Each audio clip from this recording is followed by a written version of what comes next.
영생을 믿습니다. 찬송가 292장 찬송하면서 준비한 예물을 하나님 앞에 드립니다.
교회 소식 전합니다. 먼저는 참 3차 대유행이라고 말할 정도로 지금 또 코로나 상황이 좋지 않은데요. 우리 주부에도 나와 있던 것처럼 또 경험을 통해서 그래도 최대한의 그 예방법이 있잖아요. 그 흐르는 물에 비누로 손을 꼼꼼하게 씻고 또 씻지 않은 손으로는 눈, 코, 입을 만지지 말아야 됩니다. 그리고 이제 마스크 착용을 생활화. 이렇게 다 집단적으로 걸렸는데 또 안 걸린 분들은 다 대부분 마스크를 끝까지 쓰고 있었던 분이에요. 그러니까 마스크 착용을 꼭 생활화하고 또 사람 많은 곳에 방문을 자제하여 달라. 근데 이 사람 많은 곳에 방문 자제해 달라고 하니까 교회만 안 오는 분들이 있어요. 다른 데는 보면 다 가시면서 교회만 안 오는 분들이. 여러분 교회는 제일 철저하게 하는 거 아니에요? 지금도 다 거리두기 해가지고 지금 다 떨어져서 앉아있고 다 열 체크하고 손 소독하고 마스크 꼭 다 쓰고 있고 제일 위험한 게 식당인 것 같아요. 식당에서는 먹을 때 다 마스크를 벗고 있는데 그거까지는 괜찮은데 말을 하면 안 돼. 그러니까 식사할 때는 말을 하지 않고 식사 다 하고 나면 또 이제 말을 하고 싶으면 마스크를 꼭 쓰고 말을 하도록. 참 이게 그렇게 하면 모두가 다 이 코로나를 잘 건강하게 그래도 예방하고 지낼 수 있는데 참 이제 그게 다 힘들고 또 피곤하고 그런 상황인데요. 하여튼 백신과 치료제가 나오기 전까지는 우리가 다 이렇게 인내하면서 온 국민들이 하나로 그렇게 마음을 모아야 되겠습니다. 그리고 우리 주일 오후 가정예배 여러분 인증샷이나 퀴즈 정답을 교회 밴드에 꼭 올려주시기 바랍니다. 수요일 예배는 또 밴드를 통해서 영상 예배로 함께 드리고 있습니다.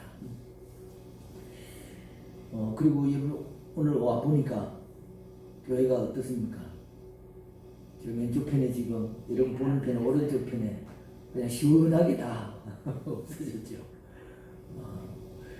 이제 우리 조혜원 집사님이 또 이렇게 맡아서 하고 또 성도들이 이런 관심 가지고 시간이 날 때마다 또 같이 도와주시기 바라고요.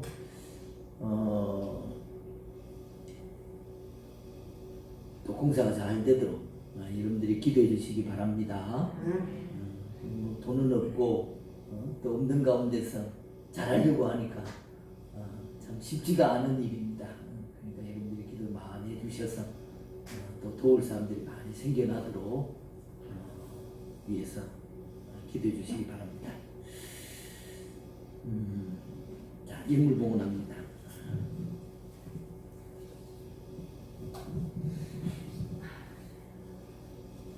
할렐루야. 범사의 은혜를 감사합니다. 또 하나님 아버지를 경외함으로 말씀 앞에서 또 내 뜻을 바꿀 수 있는 저희들을 되게 하여 주시옵소서. 또 교회에 또 그 당시 코스모스 모델링이 잘 될 수 있도록 하나님께서 축복해 주시기 바랍니다. 또 주님을 기뻐하시게 하는 제가 되게 하여 주시옵소서. 살아계신 하나님, 하나님께서 눈동자같이 지켜 보호해 주셔서 또 위내시경, 또 대장내시경 수면으로 하지 않고 또 일반으로 무사히 잘하게 하시고 또 모든 것 감사드리고 하나님께 모든 영광 홀로 받으시길 원합니다. 살아계신 하나님, 몸과 마음과 정성을 다해 예배를 드려서 하나님을 기쁘시게 해드리는 제가 되게 하여 주시옵소서. 또 시험 잘 치르게 하신 것 감사합니다. 또 모든 결과는 하나님께 맡깁니다. 할렐루야. 하나님 은혜 범사에 감사드립니다. 갈릴 교회 위에 부흥의 불길로 인도하여 주옵소서. 또 한 주간도 주님 은혜 가운데 승리하게 해주시니 감사합니다. 남은 시간 복음의 빚진 자 되어 죽어가는 영을 살리는 제가 되게 하옵소서. 또 전능하신 하나님, 사업장을 지켜 보호해 주시고 항상 함께 해주심을 감사드립니다. 좋으신 하나님, 항상 사업장을 지켜 보호해 주시고 축복해 주심을 감사드립니다. 할렐루야. 하나님 아버지 감사합니다. 하나님 앞에 또 이렇게 나와서 감사로 또 11조로 건축으로 선교로 주정으로 하나님 앞에 작정한 대로 제목마다 제목을 또 이렇게 적어서 하나님 앞에 감사로 예물을 드립니다. 하나님 기뻐 받아 주시옵소서. 또 이 예물을 통해서 하나님 나라 확장과 하나님 말씀을 이루는 데 쓰여지도록 인도하여 주시옵소서. 하나님 또 드린 손길들마다 하나님께서 기억하여 주셔서 성경에 약속하신 대로 또 그 생업과 그 가정에 축복하여 주시옵소서. 또 항상 하나님 앞에 마음으로 또 예물로 또 삶으로 실천으로 항상 감사하는 마음 잃지 않도록 하나님께서 축복하여 주시옵소서. 하나님 언제나 우리를 사랑하시고 또 축복하기를 원하시는 하나님인데 우리가 그것을 받아서 살지 못한다면 얼마나 안타까운 일입니까? 오늘도 하나님 은혜 가운데 살아갈 수 있도록 인도하여 주시옵소서. 하나님께서 축복하시는 그 축복의 통로를 알고 또 그것을 깨닫고 그 속에 살 수 있도록 하나님이 복 주시기를 간절히 소원합니다. 오늘도 교회 여러 가지로 수고한 손길들이 있습니다. 하나님 기억하여 주시옵시고 영육간에 강건하게 하여 주시옵소서. 오늘 말씀을 나눕니다. 말씀 속에서 깨닫게 하여 주시고 또 그 말씀대로 실천할 수 있도록 인도하여 주시옵소서. 예수님 이름으로 기도드리옵나이다. 아멘. 네, 우리 성경 말씀 봅니다. 역대하 16장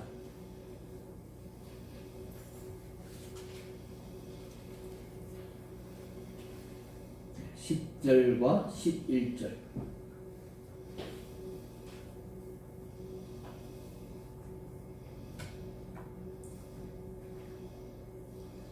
제가 봉독해 드립니다. 역대하 16장 10절 11절. 아사가 노하여 선견자를 옥에 가두었으니 이는 그의 말에 크게 노하였음이며 그때에 아사가 또 백성 중에서 몇 사람을 학대하였더라. 아사의 처음부터 끝까지의 행적은 유다와 이스라엘 열왕기에 기록되니라. 아멘. 예, 예수 그리스도는 나를 위하여 자기 목숨을 잃은 자는 얻으리라고 말씀하셨다. 이 엄청나게 도전적인 생명과 죽음의 신비를 어떻게 이해해야 할까?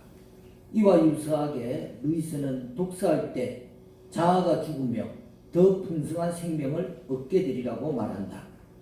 독서란 자아를 강하게 하고 똑똑하게 만들기 위해서 하는 일이 아니다. 독서의 1차적 비밀은 좋은 책 속에는 자아를 죽이는 자객이 숨어 있다는 데 있다. 하지만 책을 자기 지식으로 읽는 사람은 그런 위험이 있는 줄도 모르고 책장을 넘길 것이고 자객 역시 굳이 그런 사람의 목숨을 빼앗으려고 하지 않는다. 김진혁의 루이스를 통해 본 상상력이라는 책의 내용입니다. 좋은 독서는 통증을 유발합니다.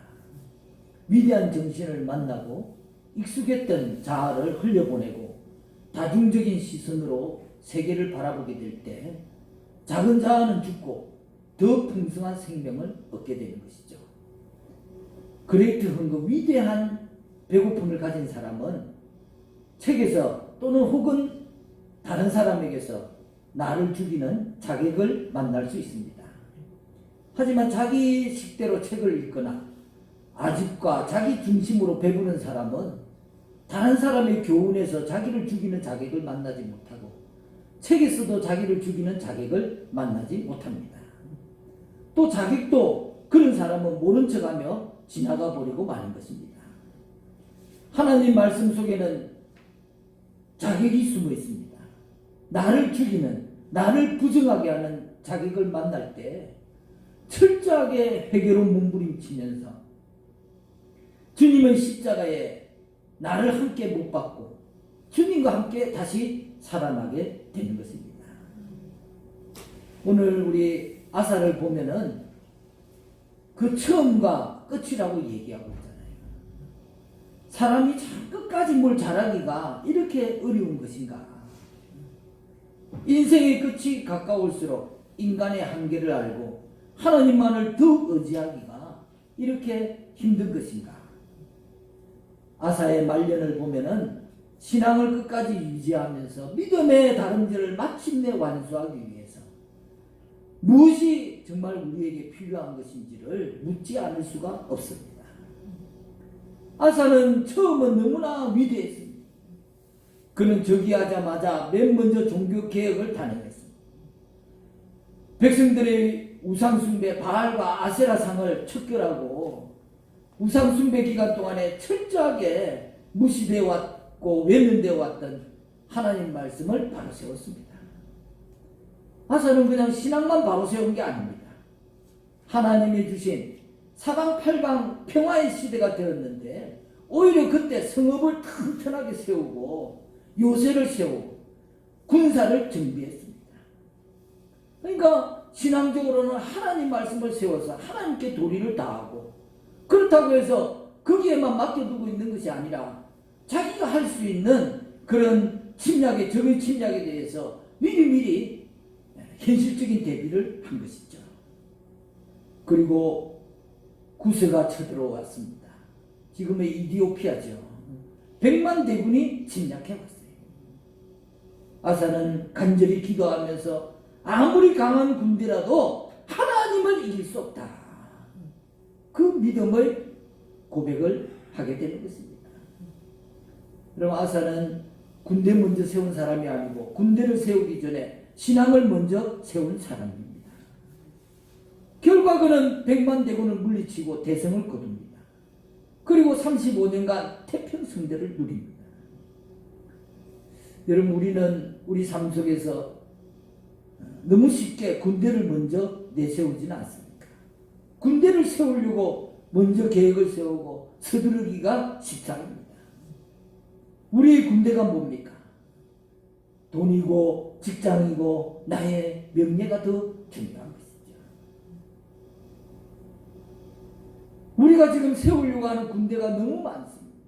얼마나 많은 군대를 세우려고 합니까? 물론 틀린 말이 아닙니다. 아주 현실적인 이야기일 수 있습니다. 그러나 100만 군대를 만난다면 지금 내가 세우고 있는 그 군사로는 감당할 수가 없는 거잖아요. 그 100만 군대를 이기기 위해서는 나도 큰 피해를 입을 수밖에 없는 것이죠. 여러분, 그러나 신앙 먼저 세우는 자는 100만 대군과 같은 그런 상황을 만난다 할지라도 넉넉히 이기게 될 줄로 믿습니다. 왜냐하면 신앙은 하나님이 하시도록 그분을 세워드리는 일이기 때문에 그렇습니다. 하나님의 존재를 나의 말과 삶 속에서 나타내는 것입니다. 100만 대군을 하나님께 맡기는 것입니다. 많은 크리스찬이 나의 것을 먼저 세우려고 하다가 어려움을 만나면 이겨내지 못하고 넘어지는 것을 많이 보게 됩니다. 불신앙의 끝이죠. 성경을 보면 네 종류의 사람이 등장합니다. 아예 처음부터 그냥 끝까지 악하게 살다가 멸망한 사람, 처음에는 악했는데 하나님을 만나서 회개하고 위대한 생애를 마친 사람, 처음부터 신앙생활을 잘하다가 끝까지 인생을 승리한 사람, 처음에는 신앙생활을 잘하다가 나중에 범죄해서 인생을 실패하고 마친 사람을 볼 수 있습니다. 여러분, 제일 좋은 케이스는 뭡니까? 처음부터 끝까지 신앙생활을 잘하며 승리한 사람입니다. 요셉이나 사무엘이나 다니엘과 같은 사람이죠. 제일 나쁜 케이스가 뭡니까? 처음부터 끝까지 악하게 사는 거예요. 헤롯 왕이나 바로 왕 같은 사람들을 볼 수 있죠. 제일 다행인 사람이 누구입니까? 처음에는 잘못 살았지만 하나님을 만나서 마지막에 승리한 사람입니다. 바울이 그렇고 세리마태가 그렇습니다. 제일 안타깝고 불행한 사람이 누구입니까? 처음에는 잘 나가다가 나중에 잘못된 채 인생을 마치는 사람입니다. 사울 왕이 그렇고 가룟 유다가 그렇고 오늘 본문에 나오는 아사 왕이 그렇습니다. 여러분, 우리 인생은 어떤 케이스입니까? 여러분, 죄송하지만 만일 오늘로 내 인생을 결산한다면은 과연 나는, 여러분 스스로에게 한번 물어보십시오. 어떤 사람입니까? 어떤 평가를 내릴 수 있겠습니까? 아사는 바하사의 도발을 막기 위해서 눈에 보이지 않는 하나님을 의지하지 않고 눈에 보이는 강대국 아람을 의지하기로 마음먹었습니다. 이런 아사에게 하나님은 선견자 하나니를 보내서 그 문제를 지적합니다. 하지만 이미 그는 하나님 말씀을 자기 뜻대로 판단할 만큼 마음이 완악해져 있습니다. 바른 말을 해주는 선지자까지 핍박합니다. 옥에 가두고 고문을 합니다. 자기하고 반대 입장에 선 백성들을 핍박합니다. 그러다가 또 병에 걸려서 2년을 앓다가 결국 저기 41년 만에 비참한 모습으로 죽게 됩니다. 여러분, 하나님이 아사에게 여러 차례 돌이킬 기회를 주셨어요. 바하사가 쳐들어온 것도 기회예요. 전쟁이 난 것도 기회였습니다.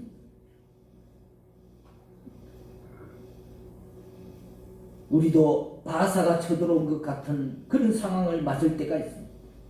사업이 안 됩니다. 상황이 어려워집니다. 주변의 일이 자꾸 꼬입니다. 여러분 그럴 때 깨달아야 되는 거예요. 혹시 내가 하나님으로부터 멀어져 있는 것이 아닌가 돌아보시기를 바랍니다. 하나님은 우리와 늘 함께하기를 원하시는데 내가 하나님이 없는 것처럼 살 때 하나님은 고난의 확성기를 트시는 거예요. 너무 멀리 가지 마라. 너 지금 돌아올 수 없을 정도로 멀리 가고 있다. 여러분 사람이 제일 하나님을 빨리 찾을 때가 언제입니까? 자기 발등에 불이 떨어져 보십시오. 어려운 일이 닥쳐 보십시오. 도와달라고 해결해달라고 절로 기도가 나오는 거예요. 하나님을 찾게 되는 것입니다. 그런데요 마음이 강팍해지면은 그것도 안 하는 하나님의 그 고난을 통해 부르시는 하나님의 학성기를 들으려 하지 않는 거예요.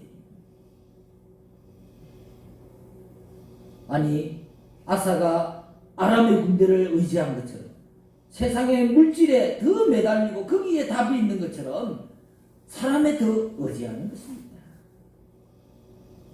물론 아사가 아람 군대를 의지해서 바하사를 물리쳤던 것처럼 세상을 의지해서 성공할 수도 있습니다. 하지만 그 성공이 더욱 하나님과 멀어지고 또 나를 불행하게 만드는 원인이 될 수도 있는 거예요. 결국 아람이 아사를 도와서 바하사를 이겼지만 나중에 아람은 이스라엘의 골칫거리가 됩니다. 여러분 하나님이 바라시는 것은 승리가 아니라 성공이 아니라 차라리 거룩한 패배를 기뻐하신다는 사실을 명심해야 되겠습니다. 여러분 우리가 실수할 수 있습니다. 착각할 수 있습니다. 잠시 분별력을 잃을 수도 있습니다. 그래서 하나님은 늘 돌이킬 기회를 주시고 기다리시는 분입니다. 다시 하나님은 아사에게 선견자 하나니를 보내십니다. 하나니를 통해서 정말 브레이크가 고장난 자동차 같은 아사의 귀에 직접적으로 말씀하시는 거예요. 과거에 너에게 베풀어 주신 하나님의 은혜를 기억해라. 지금 이 불순종의 행보를 멈추라고 말씀합니다. 여러분 아사에게 하나님을 보낸 것처럼 지금 우리에게도 누군가를 통해서 남편을 통해서 아내를 통해서 친구를 통해서 선배를 통해서 후배를 통해서 목사님을 통해서 근면의 말씀을 듣게 하시는 것입니다.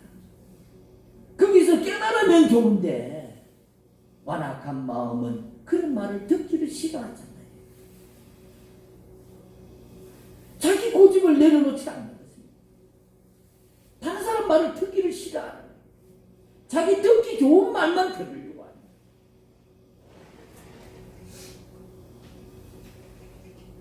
여러분 좋은 말씀이 들리지 않는 것이 진짜 위기입니다. 그래도 하나님은 아사를 사랑하셔서 마지막 기회를 주십니다. 아사는 고칠 수 없는 병에 걸립니다. 물론 아사의 병을 죄의 형벌로 단정 지을 수 없습니다. 그러나 바로 앞에서 아사의 그 실족한 믿음과 또 악행을 기록했기에 죄와 관련되어 있다는 것을 배제할 수 없습니다.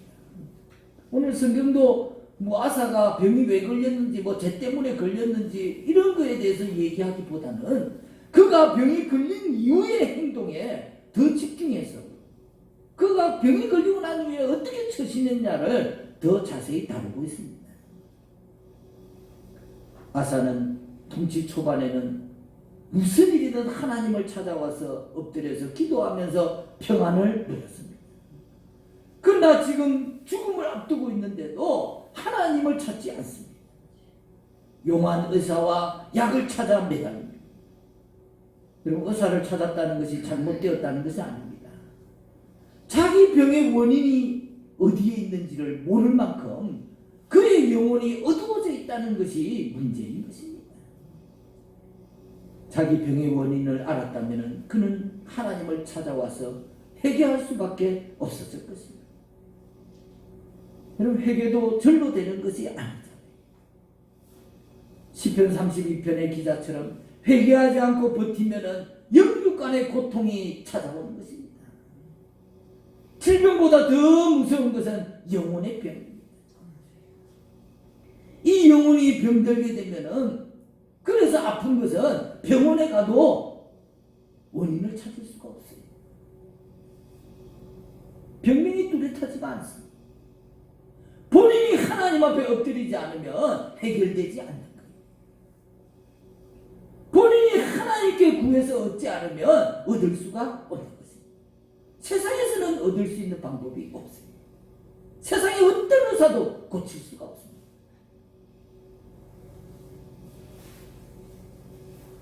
여러분, 인생이 아사처럼 되면 정말 딱한 거죠. 그 좋던 신앙, 그 훌륭한 업적을 물거품처럼 만든 그의 말년의 모습은 정말 안타까운 것입니다.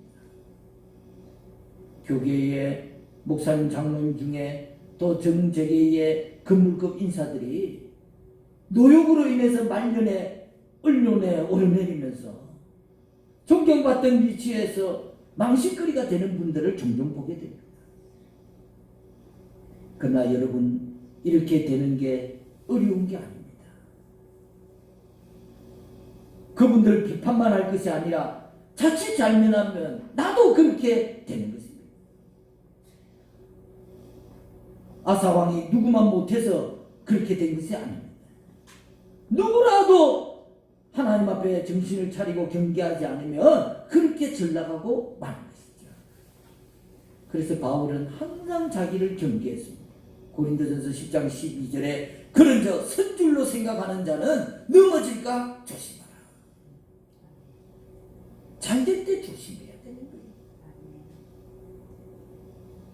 고린도전서 9장 27절에 내가 내 몸을 쳐 복종하게 하면 내가 남에게 전파한 후에 자기가 도리어 버림이 될까 두려워함이로라 그랬어요. 이렇게 자기를 스스로 경계하면서 살았던 바울은 결국 마지막에 마침내 위대한 생애를 마칠 수 있었습니다. 디모데후서 4장 7절에서 8절 내가 선한 싸움을 싸우고 나의 달려갈 길을 마치고 믿음을 지켰으니 이제 후로는 나를 위하여 의의 면류관이 예비되었으므로 주 곧 의로우신 재판장이 그날에 내게 주실 것이니 내게만이 아니라 주의 나타나심을 사모하는 모든 자에게라고 했습니다. 여러분, 강박한 우리 마음을 녹여서 하나님을 찾게 하는 성령의 도움과 하나님의 은혜가 간절히 필요함을 고백합니다. 하나님 은혜가 아니고는 내 마음이 녹지 않는 거예요. 여러분, 아사의 이 추락은 참 충격적입니다. 그대로 살았으면 성군 다윗으로 다윗과 같이 그렇게 추앙받을 만한 사람이 하나님이 여러 차례 자신을 돌아볼 기회를 주셨는데도 끝까지 하나님께 돌아오지 않을 만큼 그의 말년은 캄캄한 흑암이고 욕망에 갇힌 삶으로 끝났다는 사실이 참 두렵고 놀랍습니다. 여러분, 지금 우리에게 닥친 코로나 질병이나 또 이상기후, 어쩌면 온 인류에게 이것이 마지막 기회라고 말하고 있는지 모릅니다. 오늘 우리 자신에게도 내가 가로막힌 일을 만날 때, 어긋난 사람과 관계를 맺을 때, 내가 계획했던 것들이 거절당할 때, 여러분 혹시 하나님이 내게 주시는 기회가 아닐까 생각해 보시기 바랍니다. 우리 갈릴리 성도 여러분, 하나님이 기회를 주실 때 깨닫고 말씀대로 회복되는 은혜가 있기를 간절히 바랍니다. 하나님은 침묵하는 하나님이 아닙니다. 하나님은 항상 말씀하시는 하나님입니다. 사탄은 언제나 말씀을 듣지 못하도록, 깨닫지 못하도록 우리를 가리고 그 길로 인도하는 것이죠. 여러분, 사탄은 어려운 길을 제시하지 않습니다. 사탄은 우리가 싫어하는 것을 제시하지 않습니다. 사탄은 그 결과를 짐작할 수 없는 그런 막막한 일들을 우리에게 제안하지 않습니다. 왜 그렇습니까? 그러면 우리가 속질 않잖아요. 어려운데 누가 그거를 따라가겠습니까? 뭐가 결과를 알 수가 없는데 누가 그 일을 하려고 하겠습니까?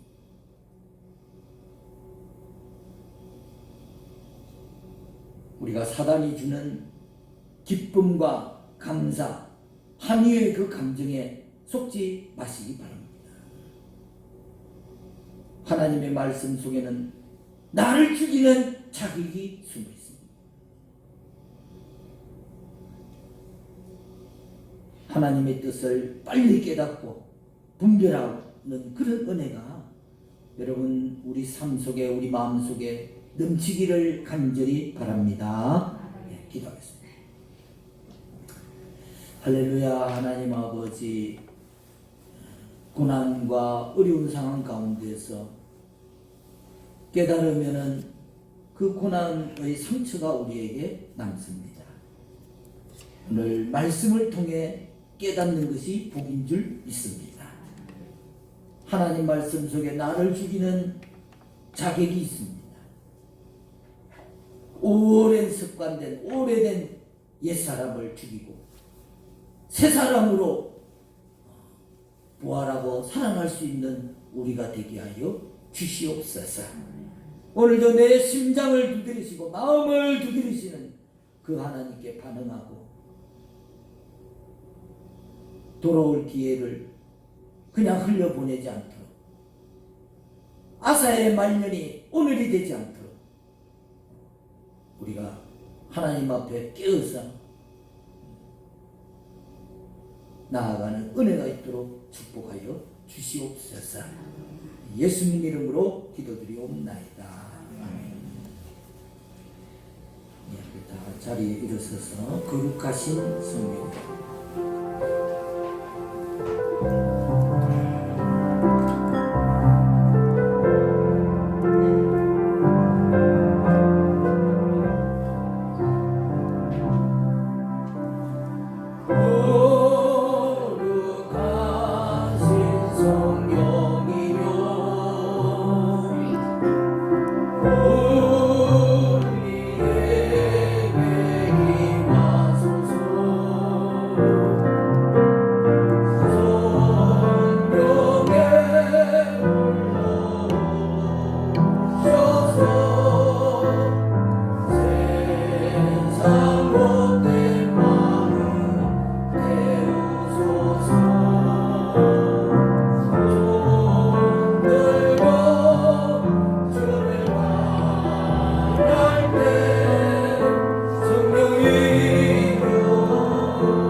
성령의 충만함을 간절히 사모하는 마음으로 기도를 받으시기 바랍니다.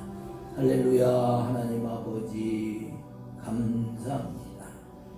성령 하나님 오늘 우리 가운데 충만히 임하시기를 간절히 소원합니다. 사랑합니다. 환영합니다. 충만히 임하여 주시옵소서. 더 충만히 임하소서. 내 안에, 내 마음속에, 내 삶 속에, 우리의 가정 안에, 우리 교회 위에 성령님 더 충만히 임하소서. 더 충만히 임하소서. 더 충만히 임하소서.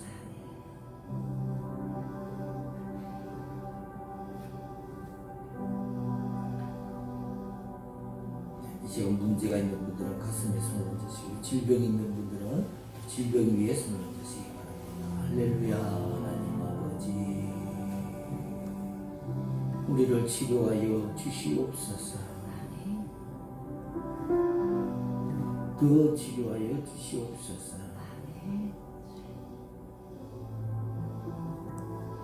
하나님이 고치시면 어떤 병도 낫는 줄 믿습니다. 아멘. 더 치료해 주십시오. 더 치료해 주십시오.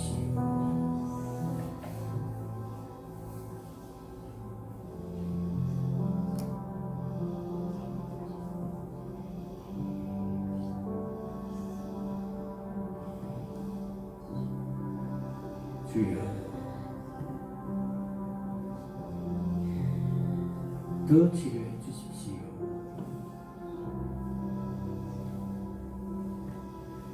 예수님 이름으로 기도드리옵나이다.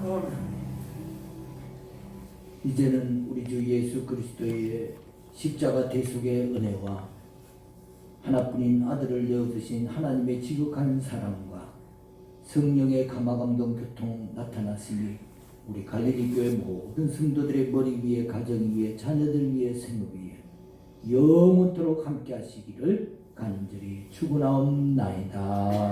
아멘.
준비하시기 바랍니다.